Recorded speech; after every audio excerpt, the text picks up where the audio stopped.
It's time once again for the Passion to Succeed podcast, where we explore the traits, mindsets, and attitudes of passionate and successful individuals. This show is for anyone who wants to make a difference, make more money, learn from the greatest minds, and discover how to be more successful in all you do and doing it with a pure passion to succeed. Here's your host, serial entrepreneur, successful author, and the world's most passionate master coach, Craig White.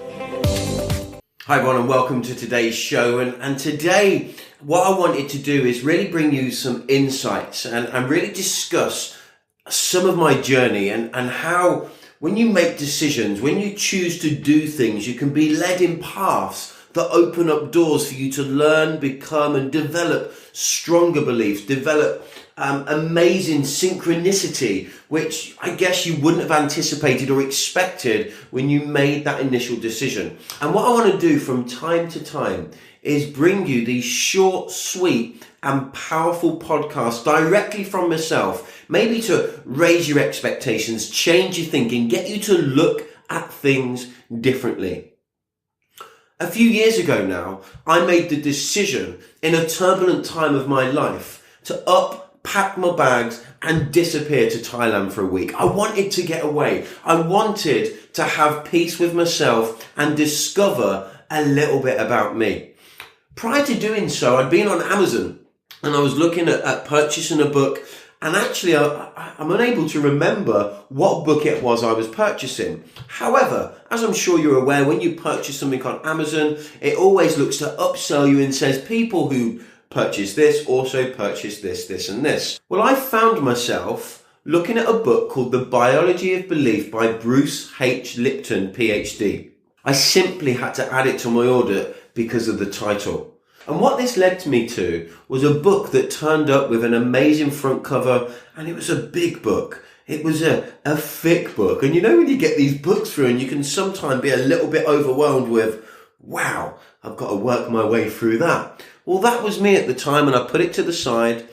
And when I made the decision to travel to Thailand, I was looking to go to Thailand and I wanted to learn the power of Reiki healing. I wanted to discover a little bit of yoga. I wanted to connect with myself because I was going through this turbulent time in my journey and I just wanted some peace. I wanted some new direction.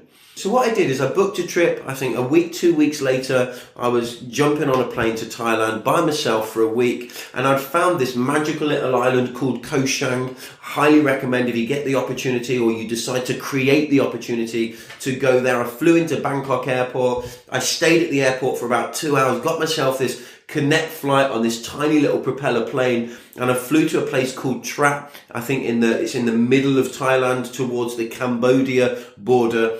And we landed at this airport, and this airport was just absolutely magnificent. Do you know the check-in arrivals information wasn't on a computer screen, it was written on a whiteboard, and I just thought, wow, I am here to relax. This is just absolutely awesome.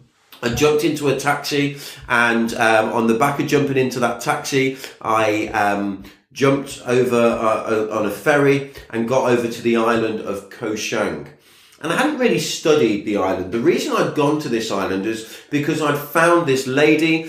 She was a French lady, lived with her husband in this island of Koh Chang, and it was in that kind of northern part of that Gulf of, I think, is it the Gulf of Thailand?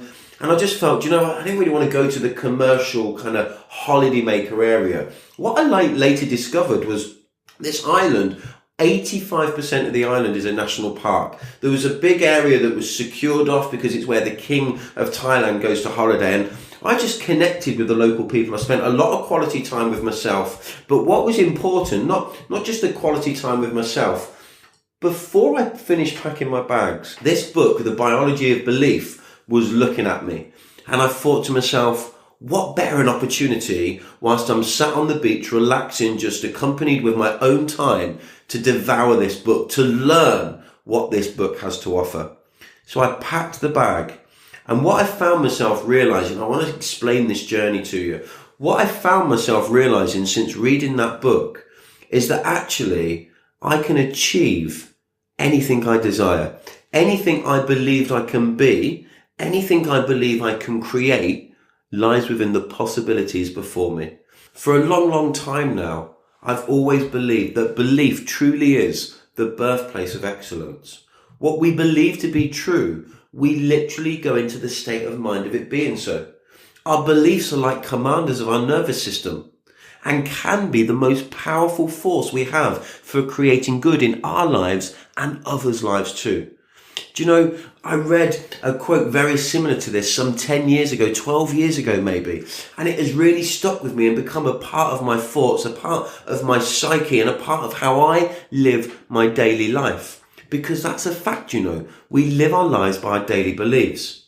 It simply gave me a knowing that my beliefs made a difference. And at all times I look to have a positive outlook on life, always looking for the silver lining of every cloud.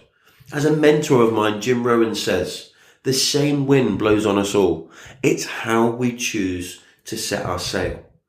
You see, life, I guess, it never has that certainty. It's never perfect. It's almost that philosophy of, looking for perfection. And then for a moment we feel fantastic. And it's that attitude of no one breathe, life is perfect. But then the wind blows and it's how we choose to set our sail. Napoleon Hill said in his timely classic, Think and Grow Rich, what man can conceive and believe, he can achieve. So I really did figure that this book, The Biology of Belief, would give me a deeper understanding of my belief systems, of my system, so I could help to inspire others to believe in themselves and their potential they have within, so they could go out and achieve anything they want. What I found was this book, The Biology of Belief, took me deeper. Well, as far as my assumptions go, this wasn't even close on how deep this book has taken me. When the book had first come through, I'd flicked through, and to be honest, I put it back down because it was speaking about cellular systems, amino acids and molecules. It was way over my head educationally. I felt it was far too deep. Yet I picked this book up and I packed it. And I remember getting in the car. My dad drove me to the airport and I flew over to Thailand. I found this magical little airport, got on the ferry over to Koh Chang and went and stayed in this wonderful little villa. There was 12 villas around this magical pool and it was a few minutes walk from the beach. And this is really where my journey to enlightenment, understanding and growth started. It was amazing. So what I loved about this part of my journey, and I want to tell you a little bit of information out of this book, and I want to tell you the consequences that this journey has had on my life. I want to explain to you how actually I've learned to believe that we as individuals influence absolutely everything in our life, from health, wealth and happiness. So I'd gone to Thailand, and do you know what? I was having the time of my life. I was learning, energy healing, Reiki, and the spiritual aspects of life and how everything's energy and the chakras and, about aligning our chakras and our meridian systems and really enjoying about, learning yoga moves and getting my body into positions that I never thought possible. And I felt absolutely fantastic. And, one of the things I found is, we go on holiday to relax. But I really truly believe that you never really relax unless you're in your own company. And I discovered this on my trip. I had the most amazing time learning about yoga and learning about Reiki. And I was reading this book on the beach. And what was interesting, what was fascinating is that everything I was learning from this wonderful French lady in this amazing setting on this beautiful island, from a spiritual aspect and about connecting with the energies of life, I was learning this spiritually. Then I was reading this scientific-based book that was confirming absolutely everything I'd learned in the morning from a spiritual perspective. It was like synchronicity at its best. I'd made one decision to go and develop myself, to find peace, to pack this book and learn more about my spiritual aspect, and then read this book, and for them to come together and really cement the beliefs that I have today. Synchronicity at its best. Do you know what you'll find me doing now? I will never wear Monday socks on a Thursday. I am a true believer in synchronicity. So I was learning this, and one of the things that has come on the back of this is actually, I believe we control everything. And I don't know if you've ever listened to How to Get What You Really, Really, Really Want by Dr. Wayne Dyer and Deepak Chopra. And there's a magical story in there about, having the power to reject illness. It's just absolutely magical. And since changing my mindset, the philosophy of if somebody sneezes, most of the population of the world go, God, I'm going to catch that. So they do. I used to get hay fever when the council would be cutting the grass and you've got that smell of spring and the smell of freshly cut grass. I used to think, God, I'm going to start sneezing. And I did. I remember I have a really good friend of mine, Richard, and I had a 45-minute sneezing fit. He didn't know what to do. He'd stopped laughing because it was going on so long. He wasn't sure how to deal with me. A 45-minute sneezing fit. That's how bad my hay fever was. And it was bad. Do you know why? Because I decided to allow it. Since changing my response, I never get ill because I believe my body, my immune system is too strong to the environment around me. I've stopped getting hay fever through simply changing my response. If somebody sneezes round me, I think that's okay. I'm too strong. It will deflect from my shield. When I'm driving down the road with my windows open and I can see the grass cutter, I breathe in and think, the wonderful smell of spring. So through changing your response, you can change your outcome. And that is all I have done. And now for over 8 years, in fact, over 10 years, I haven't had hay fever and I no longer get a common cold. I'm no longer ill. I am immune. Yes, I eat healthy. Yes, I go to the gym and keep active. But it's your mind and your belief systems that dictate absolutely everything and control your outcome. So I was reading this book and there was a story in this book called The Butter and Olive Sandwich. Look, now after reading about the magical membrane and seeing the association of how the structure of a membrane works in relation to a butter and olive sandwich, I'm not proclaiming that after reading one book only twice that I fully or even closely understand the science completely. But it certainly backs up my belief systems. And when we believe something to be true, we literally go in the mind of it being so. So I want to empower you to understand it's the environment. One of the titles of the chapter in this magical book is called It's the Environment, Stupid. I often talk about and share how I feel the power of association is massive to our life and our outcome. And I talk about it in the Elastic Attitude audio program. Our beliefs and perceptions come from our experiences, our education, and our environment of the past. This is what fills our subconscious mind, our autopilot, our habits, our attitudes even. What reading this book did, and this is where personal development challenges your beliefs, it challenges your habits, it challenges your thoughts. What reading this book has done, it's been a massive eye-opener to me and really strengthened my beliefs that we control our physical and mental health through the environment that we create. While I was learning so much in Thailand about the spiritual self and that our bodies are very much energy and we control through positive thinking, positive actions and beliefs, to then read this book and the science has just confirmed it. Look, spiritually, we are one, we are energy. Scientifically, we are energy. Our bodies are made up of an energy force.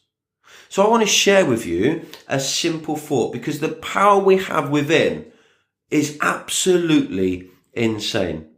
Guys, what you need to comprehend is everything is about the environment. It's our beliefs, it's what we choose, it's how we act, it's how we respond. And I just want to challenge you to challenge your beliefs. I want to challenge you to maybe pick up this book. One of the most articulately written books I've ever come across. It challenged me, but it has inspired me because of the spirituality and the scientific connection when it comes to how important our environment is. Our environment creates our beliefs, and our beliefs create our response, and our response creates our outcome. Wouldn't you love to be healthy? Wouldn't you love to be fit? Wouldn't you love to never ever suffer a common cold or suffer from hay fever? Well, why is it that so many people have the ability to repair themselves? So many people have the ability to fix themselves, to eradicate illness, to remove illness, when the Western world suggests that it's impossible. Well, I believe that I believe that our inner power enables us every possibility. So remember, it's your environment that creates your beliefs. It's your beliefs that create your response, and it's your response that creates your outcome in every area of life. So remember, it's always the environment. I challenge you to find peace with yourself. Guys, you don't need to go to Thailand. You don't need to go to Cambodia. There's no need for you to fly to South America or to Australia. But what you do need to become at peace, to become at one with yourself, is you need quality time with yourself. I briefly was going to touch on it earlier in this short, powerful podcast, because this is a mindset changing podcast. And I touched on it very, very briefly. And I believe we only truly relax when we only have to worry about ourselves. I go on holiday a lot, and I love to go on holiday, and I love to go on holiday with my loved ones, my friends and my colleagues. I love to see the world and different environments. Yet here's the thing. Whenever you're away, whenever you're in somebody else's company, there is always a part of you that is going to be focused on them. There's always a part of you that is going to wonder, have they had a nice day? Are they okay? Did they enjoy their meal? Was this a nice restaurant? Is that a nice drink? Do you like this beach? Are you happy coming on the back of a moped? It's always about ensuring others are happy too, and more often than not, first. When you're by yourself, whether that is, finding a magical place where you can go for a walk of gratitude every day, sit on a bench and take in this beautiful environment that we have around us, or whether it's you go on a week's holiday to a magical island and you learn things like Reiki and yoga and spirituality and about your chakra points, etc. Whatever it may be, I found from that one trip that I am in control because of the beliefs and the environment that I create. Okay, I create them through my environment, through my choice. But I also learned that actually you will only ever truly relax when it's just you. When it's just you that you have to worry about, even if it's just 30 minutes a week, 30 minutes of time that you just spend by yourself, relaxing, maybe even meditating, that's when you will truly, truly relax. My week in Thailand was absolutely magical. I relaxed. I made some new friends. I met a wonderful Thai couple that showed me around the island. I saw areas of the island that people just would never have seen. So, hey, look, I challenge you to connect with yourself. I challenge you to consistently personally develop. I challenge you to go on a journey of development, a journey of awakening. And I really do hope that this short show has given some power and passion to you. If you enjoyed today's show, we would appreciate it if you would like. Most people share through social media, then subscribe, rate and provide a review over at iTunes and SoundCloud. That's all for today. Thank you for joining us. The Passion to Succeed show is brought to you by passiontosucceed.com. Get over to the website, subscribe and join the community of passionate people.